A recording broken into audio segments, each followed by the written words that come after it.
इस परंपरा में महिलाओं की देवताओं से शादी कराई जाती है। फिर पुरोहित और ऊंची जाति के लोग उनसे संबंध बनाते हैं। इनके बच्चों के पिता का नाम नहीं होता। मजबूरन ये वेश्यावृत्ति और भीख मांगकर जिंदगी जीती हैं। देखिए दैनिक भास्कर की खास सीरीज पंथ में।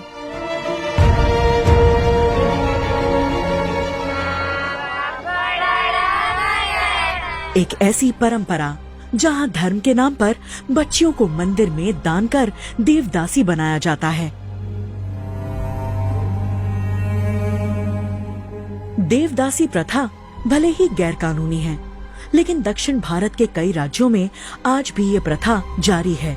हम बेंगलुरु से 400 किलोमीटर दूर उत्तरी कर्नाटक के जिला कोपल के उक्करकेरी गांव पहुँचे, जिसे देवदासियों का गांव भी कहा जाता है।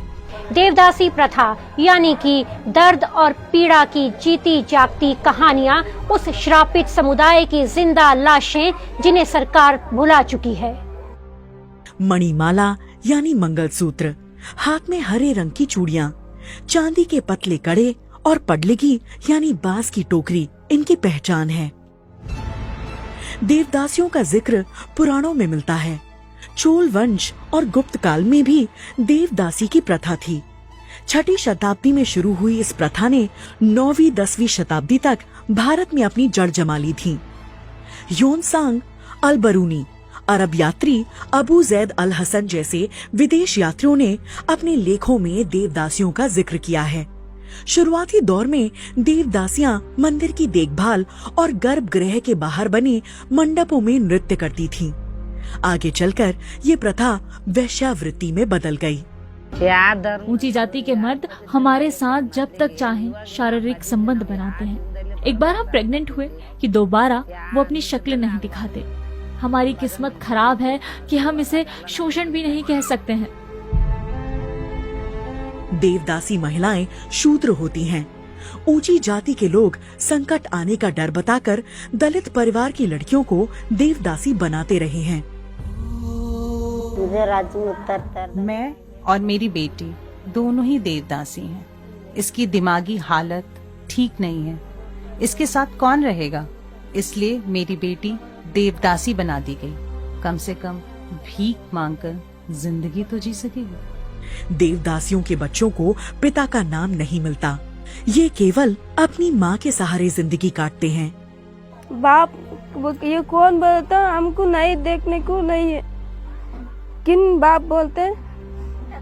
यही हमारे बाप नहीं बोलना चाहिए। नहीं ले। देवदासी बनने की कोई उम्र तय नहीं होती है। देवदासी बनने के लिए कुछ रीति रिवाज निभाए जाते हैं। मंदिर में सबसे पहले काला कंबल बिछाकर लकड़ी पर बैठाया जाता है। फिर साड़ी, कंगन और चूड़ी पहनाई जाती है। उनके चारों तरफ बांस की टोकरी यानी पडलगी रखी जाती है।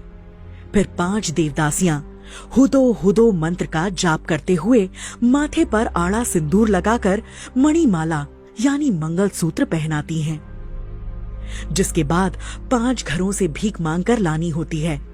इसके बाद वो देवदासी बन जाती है।